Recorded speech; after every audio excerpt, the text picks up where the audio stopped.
Okay, so kakagawa ko lang ng TikTok handle ko kanina. So ito yung nasa profile ko. Ito na yung TikTok handle ko. Etong number ata sa baba, ito yung may at user, yun yung TikTok handle mo. So yun.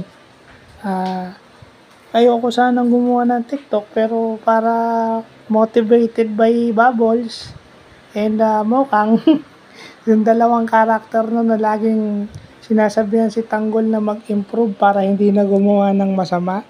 So, ayan. Inspired by Batang Quiapo.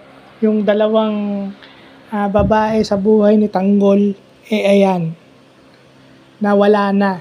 No, hindi natin alam kung sino dun sa mga babaeng nandun. Yung muli na namang magpapatibok ng puso niya. Well, inspired by Batang Quiapo, gusto ko lang i-extend yung aking social media platforms, yung aking social media presence. Pero itong TikTok, parang gagawin ko lang reserve. Kasi yung tech news ko, X o Twitter, then YouTube, Instagram, and then Facebook. Ako.